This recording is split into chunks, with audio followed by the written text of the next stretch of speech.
ترکیہ کا جنوبی علاقہ رات گئے شدید زلزلے سے لرز اٹھا، کئی عمارتیں گر گئیں، شہری ملبے تلے پھنس گئے، امدادی سرگرمیاں شروع، ایمرجنسی کا اعلان، زلزلے کی شدت 7.9 اور گہرائی 17.9 ریکارڈ کی گئی۔ آرمینیا، اردن، لبنان، اسرائیل، یونان اور قبرص میں بھی زلزلے کے جھٹکے محسوس کیے گئے۔ سابق صدر جنرل ریٹائرڈ پرویز مشرف کی میت خصوصی طیارے کے ذریعے آج دبئی سے وطن واپس لائی جائے گی۔ یو اے ای میں تمام کاغذی کارروائی مکمل، نماز جنازہ کے وقت کا اعلان میت پہنچنے کے بعد ہوگا۔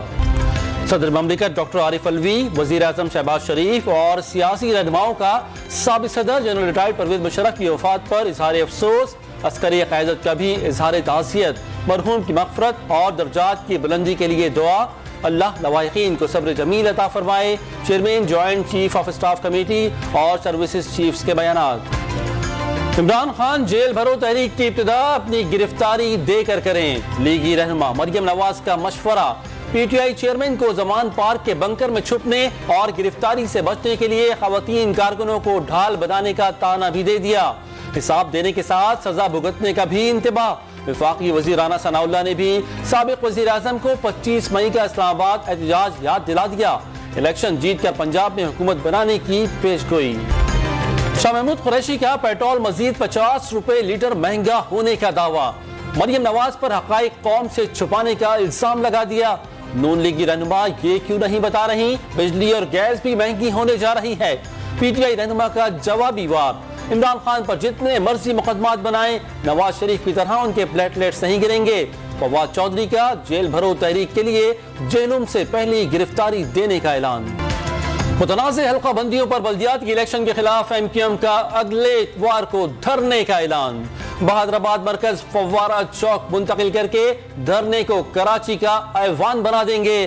خالد مقبول صدیقی کا جنرل ورکرز اجلاس سے دھواں دھار خطاب۔ پیپلز پارٹی نے بلدیاتی انتخابات میں جعلی ٹھپے لگائے، 16 مارچ تک دوبارہ الیکشن ہوں گے۔ کراچی کی چھینی گئی نشستیں جلد واپس ملنے والی ہیں، فاروق ستار اور مصطفیٰ کمال کا دعویٰ۔ قرض کی اگلی قسط کے لیے پاکستان اور آئی ایم ایف کے درمیان مذاکرات 2 روزہ وقفے کے بعد آج پھر ہوں گے۔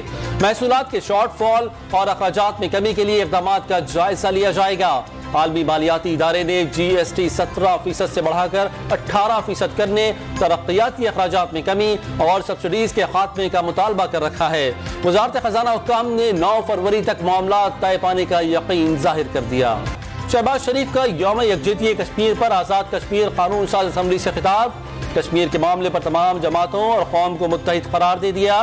ہندوستان کشمیر میں سونا بھی بچھا دے تو جوتے کی نوک پر ہوگا، سردار تنویر الیاس کا عالمی برادری کو خواب غفلت سے جاگنے کا مشورہ۔ کراچی کے معروف سفاری پارک میں بد انتظامی عروج پر پہنچ گئی، پودوں اور جانوروں کو پانی دینے کے لیے دستیاب 2 ٹینکرز کی حالت بھی خراب، عملہ ٹوٹے پھوٹے پائپ جوڑ کر سپلائی کی کوششوں میں لگ گیا۔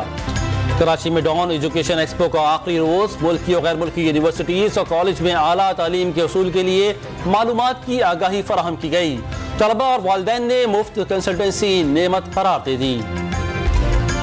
5ویں ایس جی اے لیڈیز ایمیچر گولف چیمپئن شپ کی پہلی 2 پوزیشنز 2 بہنوں کے نام، دانیہ سعید پہلے اور ابیہا دوسرے نمبر پر رہیں۔ کیٹیگری بی میں عائشہ کاشف اور نیٹ کیٹیگری میں ندا عارفین کامیاب۔ کیٹیگری سی میں مینا زینب اور شازیہ شاہد اور سینئر کیٹیگری کا میدان ندا حق اور عائشہ حامد کے نام رہا۔